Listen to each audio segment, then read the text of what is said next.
Railway की जानकारी update नहीं, आखिर शिलालेख पर क्यों लिखा सुभाष शर्मा का नाम?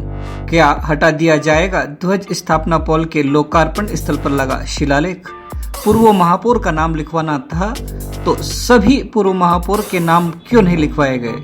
सोशल मीडिया पर होने लगे ट्रोल। पश्चिम रेलवे रतलाम मंडल की जानकारी देवास को लेकर अपडेट नहीं है। यही वजह है कि करीब 2 महीने पहले कार्यकाल समाप्त होने से सुभाष शर्मा महापौर नहीं अब पूर्व महापौर हो चुके हैं, लेकिन रेलवे प्रबंधन ने उन्हें महापौर संबोधित किया और बकायदा उनका नाम महापौर लिखते हुए शिलालेख में दर्ज कर दिया। इस तरफ न सांसद का ध्यान गया, न विधायक का और न ही मौजूद रेलवे के आला अफसरों का।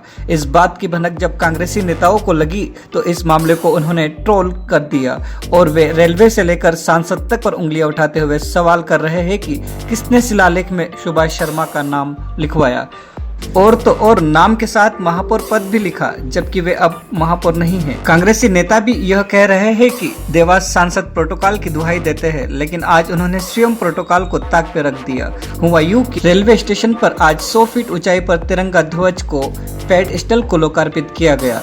इसके लोकार्पण के शिलालेख में सांसद महेंद्र सिंह सोलंकी का नाम लिखा गया, क्योंकि स्वयं सांसद केंद्र सरकार में देवास लोकसभा का प्रतिनिधित्व कर रहे हैं और रेलवे प्रबंधन केंद्र सरकार के अधीन है।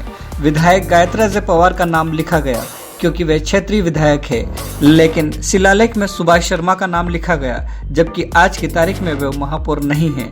बावजूद इसके शिलालेख पर सुभाष शर्मा का नाम नीचे महापौर लिखा गया है। ऐसे में इस मामले को लेकर सांसद के खिलाफ ट्रोल किया जा रहा है कि यदि पूर्व महापौर का नाम लिखाना था तो देवास में कई पूर्व महापौर है, और यदि वर्तमान महापौर का नाम लिखना था तो वर्तमान में नगर निगम के प्रशासक नियुक्त है, तो फिर सुभाष शर्मा को किस हैसियत? क्योंकि महापौर का कार्यकाल 31 दिसंबर को समाप्त हो चुका है और शिलालेख में 17 फरवरी 2020 की तारीख लिखी हुई। इसलिए रेलवे प्रशासन भी कटघरे में आ गया है कि क्या यह रेलवे की मानवीय भूल है या फिर सुभाष शर्मा से अपने ताल्लुकात को दर्शाते हुए उनके प्रति समर्पण दिखाया गया है।